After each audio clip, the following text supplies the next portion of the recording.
Hello, வணக்கம். இன்றைக்கி உங்களை எல்லோரையும் மீட் பண்ணதில் எனக்கு ரொம்ப சந்தோஷம். ஃபைன். இன்றைக்கும் நிறைய நியூஸ் நான் படித்தேன். எதை டிஸ்கஸ் பண்ணுறது அப்படிங்கிறதுல எனக்கே ஒரு பெரிய டைலமா.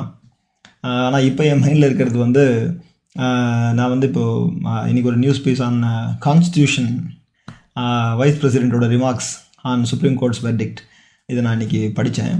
இன்றைக்கி அதை பேசலாம் அப்படிங்கிறது தான் என்னோடய idea. But how for it goes அப்படிங்கிறது எனக்கு தெரியல. Because I want to stay away from political discussions which I use to do it lot more earlier.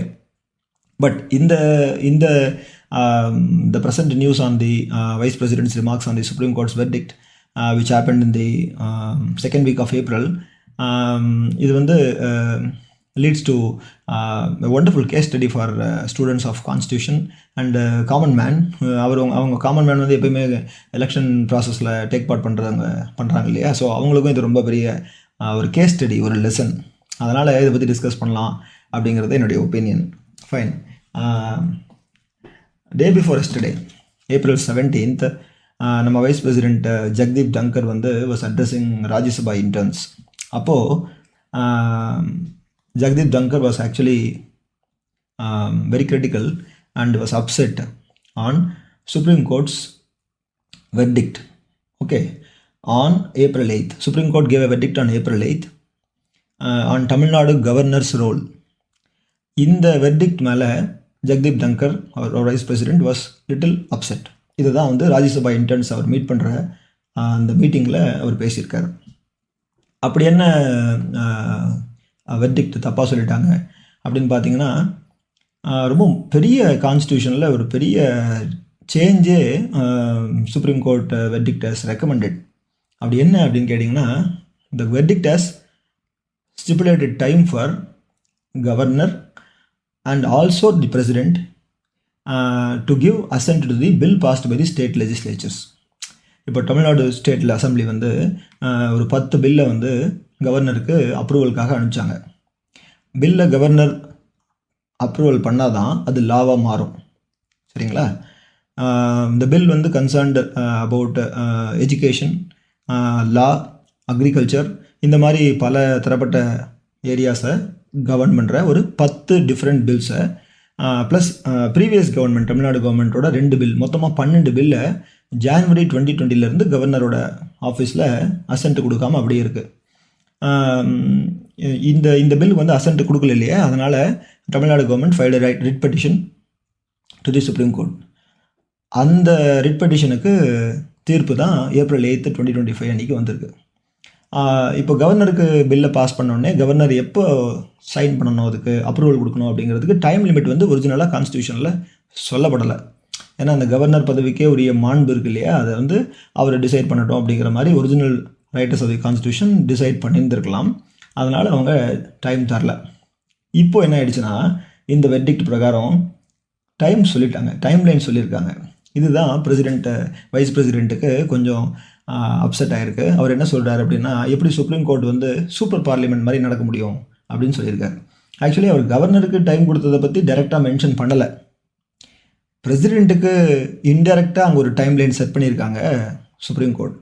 அதனால் அவர் பார்லிமெண்ட்டை பற்றி சூப்பர் பார்லிமெண்ட் மாதிரி சுப்ரீம் கோர்ட் நடக்குது அப்படிங்கிறார். யூஸ்வலாக லெஜிஸ்லேச்சர் அப்படிங்கிறது பார்லிமெண்ட்டு, கோர்ட்டு அதுங்கிறது ஜுடிஷியரி, எக்ஸிக்யூட்டிவ் அப்படிங்கிறது கலெக்டர்ஸ். இந்த மூணும் சேர்ந்தது 3 பில்லர்ஸ் ஆஃப் தி டெமோக்ரஸி. இந்த மூணும் ஒன்றுத்துக்கு ஒன்று ஹெல்ப் பண்ணிக்கணும் ஃபார் டெமோக்ராட்டிக் ப்ராசஸ். தலையீடு இருக்கலாம், ஆக்கப்பூர்வமான தலையீடு இருக்கலாம். ஆனால் இந்த விஷயத்தில் வைஸ் பிரசிடெண்ட் தங்கர் என்ன நினச்சிருக்காரு அப்படின்னா, சுப்ரீம் கோர்ட் பார்லிமெண்ட்டோட ஆக்ஷன்ஸை இன்டர்வென் பண்ணியிருக்கு, இது கன்ஸ்ட்ரக்டிவாக இல்லை அப்படிங்கிறது வைஸ் பிரசிடெண்ட்டோட அப்ரிஹென்ஷன். ஏன் அப்படின்னா, அவங்க சொல்கிறாங்க, சுப்ரீம் கோர்ட் என்ன சொல்லியிருக்கு, Tamil Nadu governor and any governor for it matters, இப்போ அந்த ஸ்டேட் அசம்பிளி ஒரு பில்லை கவர்னரோட அப்ரூவலுக்கு அனுப்பிச்சிது அப்படின்னா அவர் 4 வேலை செய்யலாம். You should take action first of all. அந்த ஆக்ஷன் வந்து எதிர் it can give an assent, okay பண்ணுங்க அப்படின்னு சொல்லலாம், இல்லைனா முடியாதுன்னு சொல்லணும். அதுக்கு அவர் 1 மாதம் தான் டைம் எடுத்துக்கலாம் அப்படின்னு சுப்ரீம் கோர்ட் சொல்லியிருக்கு. இந்த 1 மாதம் முன்னாடி இல்லை டைம். ரெண்டாவது என்ன பண்ணணும் அப்படின்னா, வித்ஹெல்டு பண்ணுறது. இந்த இது வந்து என்னால் ஏற்றுக்க முடியாது அப்படின்னு வித்ஹெல்டு பண்ணுறது. ஆனால் அப்படி சொன்னால் அதுக்கு அவர் ரீசன் கொடுக்கணும், அதுக்கு 3 மாதம் டைம் எடுத்துக்கணும் அப்படின்னு சொல்லியிருக்காங்க சுப்ரீம் கோர்ட். 3வது விஷயம், அவர் அதை பிரசிடெண்ட்டுக்கு அனுப்பலாம். இந்த பில்லை பற்றி உங்கள் ஒப்பீனியன் என்ன அப்படின்னு கவர்னர் என்ன பண்ணலாம், பிரசிடெண்ட்டுக்கு அனுப்பலாம். பிரசிடெண்ட்டுக்கு அனுப்பிச்சதுக்கப்புறம் அதுக்கு 3 மாதம் டைம் எடுத்துக்கலாம் கவர்னர். பிரசிடெண்ட்டுக்கு அனுப்பிச்ச நாள்லேருந்து பிரசிடெண்ட்டுக்கான டைம் ஆரம்பிக்குது, அது 3 மாதம். இதுதான் இந்த பிரச்சனைக்கு காரணம்.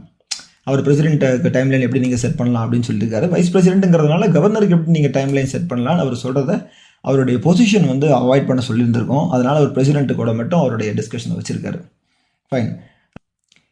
அந்த அசம்பிளி திரும்பவும் எந்த சேஞ்சுமே பண்ணாமல் அந்த பில்லை திரும்பவும் கவர்னருக்கு அனுப்பிச்சா அவர் 1 மாதத்துக்குள்ளே திருப்பி சைன் பண்ணி அனுப்பிச்சிடணும். லாவாக மாற்றிருங்க இதை அப்படின்னு சொல்லணும். இது கான்ஸ்டியூஷனில் இருக்க ப்ரொவிஷன். இப்போ இந்த 1 மாதம் 3 மாதம் 1 மாதம் அப்படிங்கிறது இப்போ ஆட் ஆகிருக்க சுப்ரீம் கோர்ட்டோட வெர்டிக்ட். ஜனவரி 2020 கிட்டத்தட்ட பழைய கவர்மெண்ட்டோட 2 பில்லு, புது கவர்மெண்ட்டோட 10 பில்லு, மொத்தம் 12 பில்லை அவர் அசென்ட் கொடுக்காமல் வச்சுருந்ததுனால இந்த வெர்டிக்ட் என்ன பண்ணிடுச்சு, கவர்னர் அசென்ட் கொடுத்ததா நினச்சிக்கோங்க அப்படின்னு இந்த சுப்ரீம் கோர்ட் தீர்ப்பு சொல்லியிருக்கு. அது மட்டும் இல்லாமல் நல்ல அன்கான்ஸ்டியூஷனல் அப்படிங்கிற மாதிரியான கமெண்ட் அடிச்சிருக்காங்க. இந்த வெர்டிக்டை பாஸ் பண்ண ஜட்ஜஸ் வந்து justice JB Pardiwala, justice R Mahadevan bench வந்து பாஸ் பண்ணியிருக்காங்க. இது ஒரு முக்கியமான பாயிண்ட். ஏன் நான் சொன்னேன் அப்படின்னு, ஆர்டிகல் 143 வைஸ் பிரசிடென்ட் கோட் பண்ணியிருக்காரு அந்த இன்டர்ன் மீட்டிங்கில். அட்லீஸ்ட் 5 ஜட்ஜாவது இருக்கக்கூடிய பெஞ்ச் தானே இதெல்லாம் டிசைட் பண்ணணும் இந்த மாதிரியான முக்கியமான சேஞ்சஸை அப்படின்னு அவர் சொல்லியிருக்காரு. ஃபைன். அஃப்கோர்ஸ் 2 ஜட்ஜ் இப்போ பண்ணிட்டாங்க, வெர்டிக்ட் வந்துருச்சு. அந்த 10 பில்லுக்கும் அசென்ட் கொடுத்த மாதிரி சுப்ரீம் கோர்ட் சொல்லிடுச்சு. ஃபைன். இப்போது இது ரைட்டாக தப்பா, கவர்னருக்கு எப்படி இவங்க டைம்லைன் செட் பண்ணலாம், பிரசிடெண்ட்டுக்கு எப்படி இவங்க டைம்லைன் செட் பண்ணலாம் அப்படிங்கிறதெல்லாம் கொஞ்சம் டிஸ்கஸ் பண்ண வேண்டிய பெரிய விஷயங்கள் தான். இவங்கெல்லாம் பெரிய அத்தாரிட்டி, பெரிய பெரிய பொசிஷன். இன்ஃபேக்ட் வைஸ் பிரசிடெண்ட் ஒரு விஷயம் சொல்லியிருக்காரு, ஹையர் லெவலில் இப்படி அப்ரிஹென்ஷன் ரைஸ் பண்ணுற மாதிரி சுச்சுவேஷன் வந்துருச்சு, இதுதான் எனக்கு ரொம்ப கவலை தருது அப்படிங்கிற மாதிரிலாம் பேசியிருக்காரு. ஸோ சீரியஸ்லி இது வந்து முக்கியமான விஷயம் தான் டிஸ்கஸ் பண்ணுறதுக்கு அப்படின்னு நான் நினச்சேன். ஃபைன்.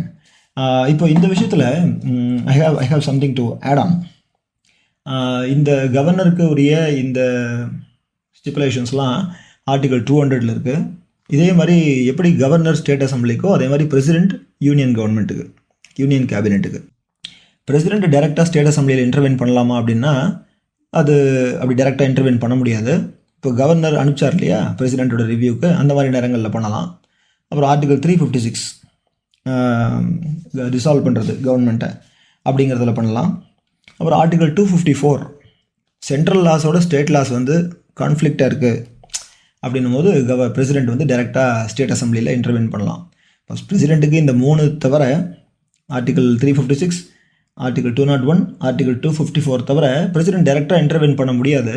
பட் இந்த கான்ட்ரவர்சிக்குள்ளே பிரசிடெண்ட்டு தானாகவே உள்ள வர மாதிரி ஆயிடுச்சு. அது ஒரு பெரிய டிஸ்டர்பன்ஸ் ஆக்சுவலாக. அதனால தான் சுப்ரீம் கோர்ட் அப்ரிஹென்ஷன் பாஸ் பண்ணியிருக்காங்க. இப்போ வைஸ் பிரசிடெண்ட்டும் higher constitutional authority, supreme court ஜட்ஜும் ஹையர் கான்ஸ்டியூஷனல் அத்தாரிட்டி. என்ன மாதிரி ஆளுங்களாம் காமன் மேன், இதை டிஸ்கஸ் பண்ணலாமா நம்மளாம் அப்படின்னு கூட எனக்கு தெரியல. அந்த நேரத்தில் தான் எனக்கு என்ன தோணுச்சு அப்படின்னா, ஐ வாண்டட் டு இது ஒரு டாட்டுங்க இதுக்கு முன்னாடி பேசுனது. ஓகே, நீங்கள் டாட்ஸை கனெக்ட் பண்ணிக்கோங்க. அந்த நேரத்தில் எனக்கு இன்னொரு டாட் இதோட கனெக்ட் பண்ணலாமான்னு எனக்கு தோணுச்சு. அந்த டாட்டில் 2 குட்டி டாட் இருக்குது. ஓகே, அந்த குட்டி டாட் என்னன்னு சொல்கிறேன். அத்தாரிட்டியே கொஷின் பண்ணலாமா, இல்லை அத்தாரிட்டியோட ஆக்ஷன்ஸை கமெண்ட் பண்ணலாமா அப்படின்னா எனக்கு தெரியல. ஆனால் ஒரு மீட்டிங்கில் கலாம் பேசுகிறாரு. அப்போ ஏதோ ஒரு டிஸ்கஷனில் மகாபாரதாவில் எனக்கு பிடிச்ச கேரக்டர் யாருன்னு தெரியுமா அப்படின்னு யாரோ கேட்டாங்களா, இல்லை அவரே ஆரம்பிச்சாரான்னு எனக்கு தெரியல. இந்த வீடியோ வைரலான வீடியோ, நிறைய பேர் பார்த்துருப்போம் அதை. அப்போ ஆடியன்ஸ் வந்து கமெண்ட் பண்ணுறாங்க, லார்ட் கிருஷ்ணா பிடிக்குமா அப்படிங்கிறாங்க. அவர் இல்லைங்கிறாரு. அர்ஜுனா பிடிக்குமா அப்படிங்கிறாரு, கேட்குறாங்க. அவருக்கு இல்லைங்கிறாரு அவர். உடனே அவர் கடைசியில் விதுரன் தான் எனக்கு பிடிக்கும் அப்படிங்கிறாரு. சொல்லிவிட்டு அவரே ரீசன் சொல்கிறார். அவர் தான் எந்த அத்தாரிட்டியாக இருந்தாலுமே நியாயத்தை பேசுவார், உண்மையை பேசுவார், அதனால் விதுரன் தான் எனக்கு பிடிக்கும் அப்படிங்கிறாரு. ஃபைன், இது நான் தனியாக விட்டுறேன். இது ஒரு 2வது டாட்டில் இருக்கக்கூடிய குட்டி dot. Okay, fine.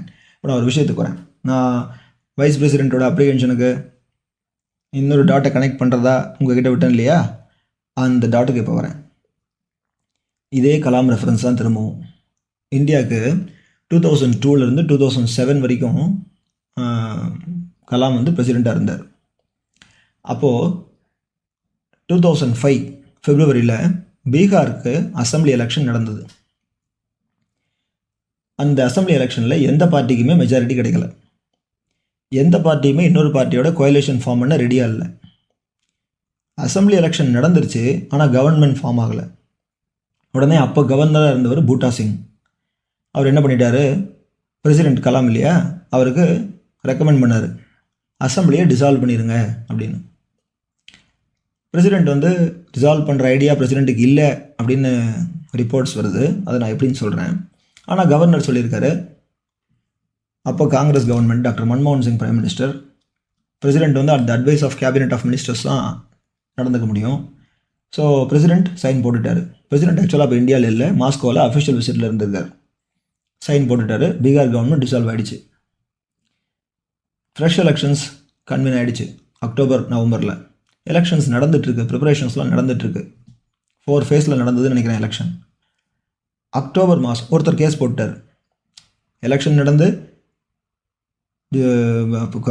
Government majority form எந்த பார்ட்டியும் இல்லைங்கிறதுனால டிசால்வ் பண்ணலான்னு சொன்னதுக்கப்புறம் ஒருத்தர் கேஸ் போட்டார். ராமேஸ்வர் பிரசாத் கேஸ் போட்டார். அக்டோபர் 2005 ரூலிங் வருது.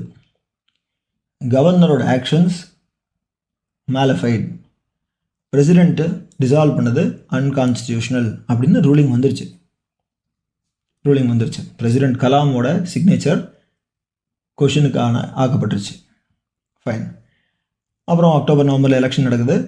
ஒரிஜினல் வெர்டிக்ட்டு ஜனவரி மாதம் வருது. ஏன்னா அங்கே எலெக்ஷன் நடந்துட்டுருக்கு இல்லையா, அதனால் சுப்ரீம் கோர்ட் டிலேக்கு அவங்களே சொன்ன காரணம் ஜனவரி 2006 தான் ரூலிங் தராங்க.